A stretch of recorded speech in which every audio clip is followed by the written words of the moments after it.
né, o protagonismo que o Donald Trump conseguiu amealhar, né? Então, esse é o cara. Depois digitem aí no Google, vejam Lindsey Graham, que o Google vai mostrar para vocês que ser ceboso foi esse que foi embora da Terra.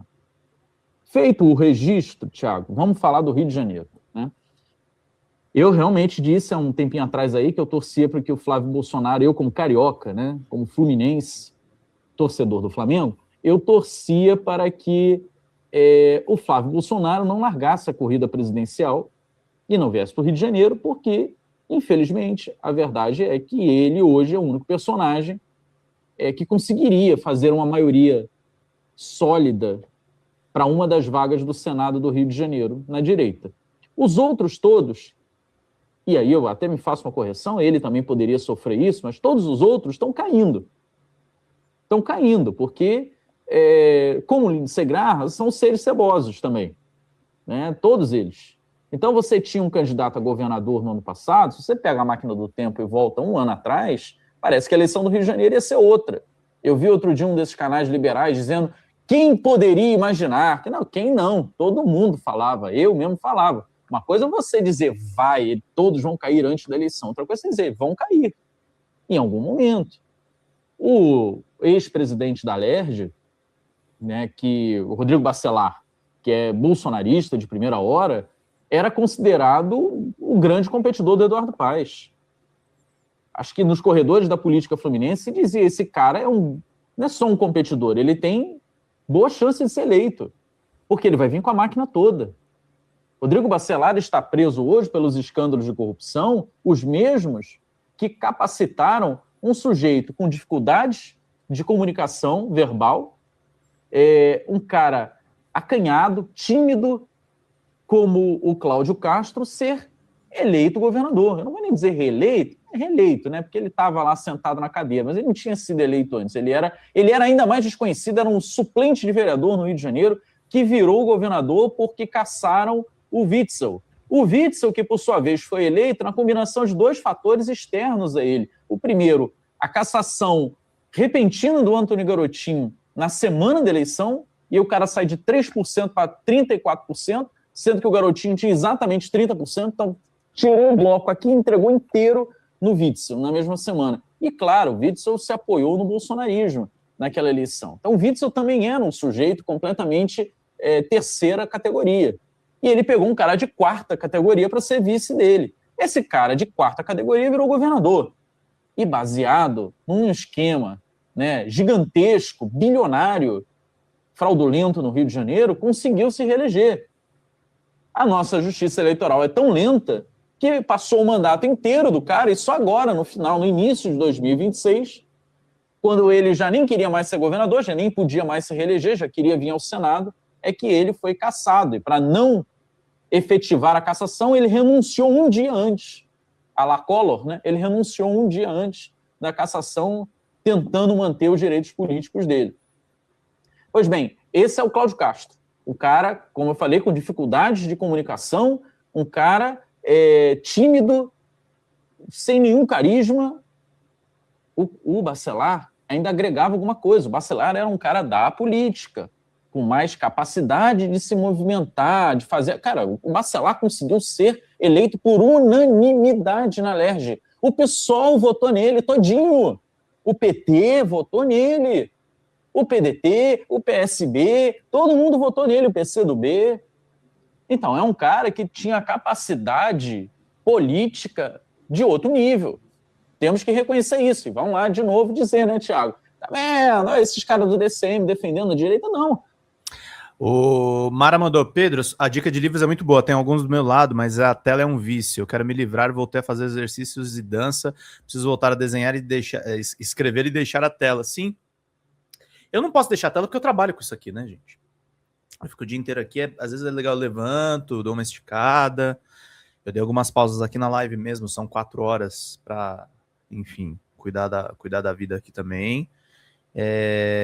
Mas é importante, gente, é importante que vocês leiam, que vocês tenham hábitos saudáveis. Ninguém tá falando aqui para fazer uma dieta radical e tal, mas cuidem da cabeça de vocês, escrevam, leiam, Eu ainda escrevo meus livros aqui, meu livro é todo digitado, né? Mas eu devia voltar a fazer um pouco mais de escrita à mão. É importante isso, gente. É importante vocês terem atividades. Vocês estão vendo até pela conversa com o Skylab, a questão da cultura. A gente precisa ter isso, gente. Precisa ter isso, tá? E precisamos de membros. Será que ninguém manda 2 membrinhos aí, quem estiver assistindo a live? Agradecer a todo mundo que já contribuiu. Muito obrigado a todos. Mas vamos ver mais um pouquinho do Samuel, que o Samuel é muito bom. Estou constatando o óbvio.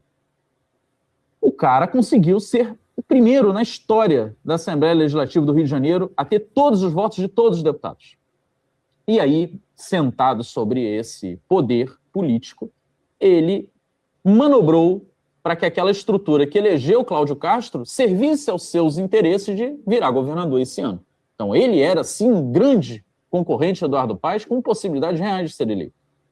E ele foi preso em dezembro do ano passado, por conta dos crimes e dessa corrupção toda que ele protagonizou.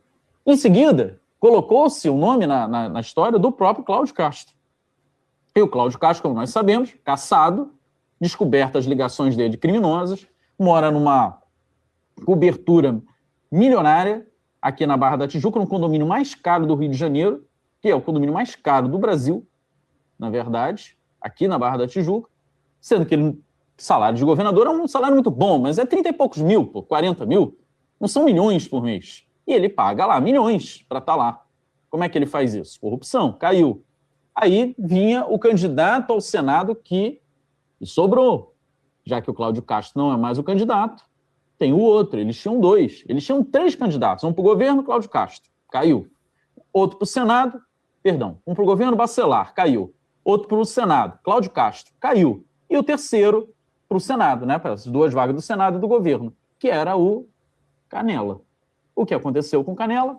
Acabou de ser, a casa caiu, né? O famoso a casa caiu para ele também. Foram fazer uma busca e apreensão, não era prisão, busca e apreensão na casa dele e descobriram que ele tinha um fuzil, portava com ele um fuzil exclusivo das Forças Armadas. Ele foi preso, ontem já foi mandado para regime domiciliar, né? Está com tornozeleira eletrônica.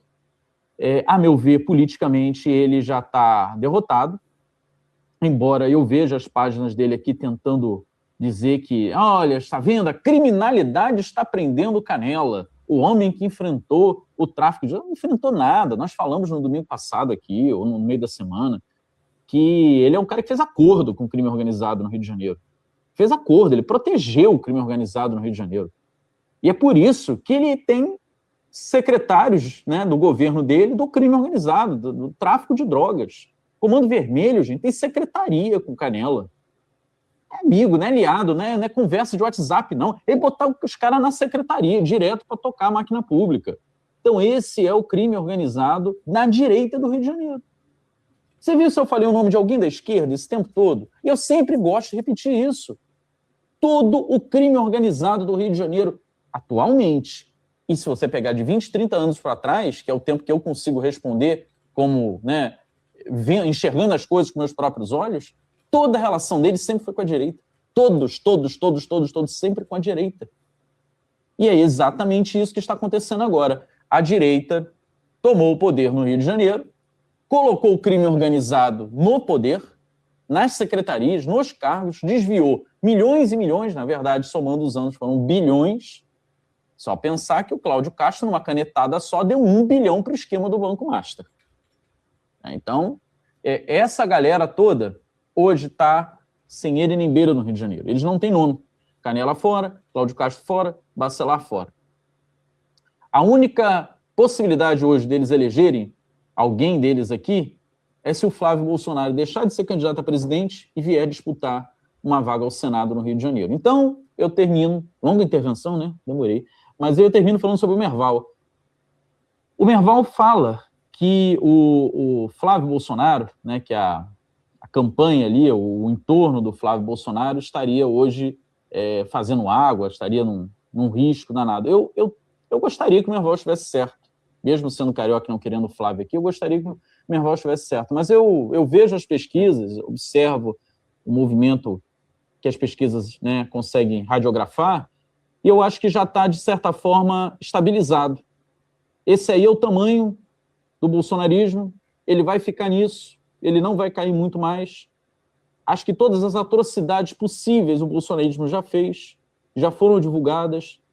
É importante que continuem aparecendo, porque eu tenho certeza que são muitas mais, para a gente manter vivo da memória da galera que poderia ser conquistada pelo bolsonarismo. Mas esses que estão com o bolsonarismo hoje não vão abrir mão de votar no Flávio Bolsonaro porque não vem uma candidatura da direita com a mesma viabilidade ou o cheiro de viabilidade que a do Flávio tem. Então, acho que o Merval está um pouco wishful thinking aí, né? Está desejando que a coisa aconteça, ou pode ser até um cacuete liberal, né? De achar que as pessoas realmente se colocam na política observando cada dado específico de cada candidato e decidindo o seu voto. Não, as pessoas já têm uma opinião sobre Flávio Bolsonaro. Foi o que eu falei aqui no início. O cara que defende um valor, eu vou lá e convenço ele que o Flávio Bolsonaro não está ligado àquele valor. Mas o cara que não defende valor, que é torcida organizada, gente, não tem jeito. É igual você falou do ufanismo do Galvão. Não importa se a seleção brasileira estava assim ou assado, era a gente contra o mundo. Não importa, eu vou sempre defender a gente. É a mesma visão que boa parte do eleitorado adota. Uma vez que ele comprou a identidade da direita, ele vai seguir com aquela identidade até o final. Bom, muito bom. Olha aqui, Samuel, deixa eu botar em dia alguns recados que alguns ficaram para trás, para a gente não se perder. Depois eu deixo algum passar, o pessoal fica chateado. Francisco Assis Neto, boa tarde, povo. O Flávio está perdido. Axé. Pois é, mas eu tenho um ponto sobre esse perdido. Cláudia Palmeira, quando ficaremos livres desta família dos infernos, PQP? Eu tenho a sensação que ficaremos livres já para 2030, viu? Acho que 2030 não tem mais o Bolsonaro. Isso quer dizer que vai melhorar o cenário? Acho que não, Samuel. Será daí uma batalha contra o neointegralismo. Aí vai ser MBL e missão no caminho, tá? Todo o apoio ao DCM, ao Suma, vamos contribuir, gente. Vamos lá, gente, vamos continuar pingando aí, né? Elza Nice, deixando aí a sua contribuição. Neide Ponzoni também contribui com a gente. O Dinho Barreto, reprise da famigerada Copa de 78, que a Argentina ganhou. Tiago Andrade, eu vou dizer para você que eu acho que a Inglaterra passa da Argentina, tá? Eu tenho a sensação que a Inglaterra vai fazer o crime contra a Argentina. Vai dar uma final França e Inglaterra. Cássia Maria Gurgel, deixou um pingo generoso aqui, ó. João Paulo Gregório, Tiago, você sabe se é verdade os vídeos dos caminhões, os caminhoneiros no caso, né, falando que vão parar se não for aprovada a lei a favor deles? Eu não vi nada a respeito. Eu não sei se você viu, Samuel, sobre caminhoneiros anunciando greve sobre alguma legislação própria, não. Mas é possível que saia alguns vídeos desses, porque todo período eleitoral, os sindicatos de caminhoneiros, que na verdade não são sindicatos de caminhoneiros, são organizações comandadas pela extrema-direita, e aí eu falo isso abertamente, sendo um ex-sindicalista, tendo minha vida toda formada no sindicalismo, eu conheço quem é sindicato e conheço quem é pau-mandado do patrão, né, quem é linha de transmissão do patrão. Então, a representação dos caminhoneiros nunca foi feita por esses sindicatos. Tá? E, infelizmente, é uma categoria muito desorganizada. E aí, sempre que aparecem essas organizações, vamos lá, ali do meio da década passada para cá, é de forma politicamente, eleitoralmente. Exatamente, politicamente não, que sindicato é político, sim. Mas estou falando eleitoralmente conduzida. Então, sempre que a gente viu, nos últimos anos todos, a ameaça de paralisação de caminhoneiro, ela sempre foi conduzida perto do período eleitoral e pelos bolsonaristas. Gente que não pega num caminhão há muito tempo, ou talvez que nunca tenha entrado numa boleia de um caminhão. Esses caras aí, pau-mandados dos empresários ligados ao bolsonarismo, que ficam fazendo essas ameaças, e quando aparece proposta vantajosa para os caminhoneiros, eles ficam tergiversando. Não é bem isso, não sei o quê, o que nós queremos é combustível sem imposto. Não, isso não é pauta de caminhoneiro. Isso aí é uma pauta muito maior, é um debate sobre economia nacional. Imagine só, agora uma categoria vai demandar que o Brasil não vai cobrar mais imposto sobre combustível, de forma geral. Isso não existe. E aí, o governo federal, há um tempo atrás, avançou com uma pauta benéfica aos caminhoneiros e eles disseram, nós não queremos discutir a pauta que o governo está apresentando. Não é a pauta que o governo está apresentando, era a pauta histórica dos caminhoneiros. Eles queriam abandonar a pauta histórica para defender uma artimanha política, uma chantagem política de tirar o imposto de todos os combustíveis. Aqui no Rio de Janeiro, tem até uma menina, tem uma história engraçada, como é que foi aquela menina que foi selecionada com garota propaganda. Fica para outro dia. Mas É uma imagem de uma menina que não tem nada a ver com combustível, com nada, uma menina branca dizendo eu quero movimento, como que é, combustível sem imposto, uma coisa assim. E fica rodando para lá e para cá, e todos os caminhões plotaram isso. Era uma pauta exclusivamente eleitoreira, não tinha nada a ver com a categoria.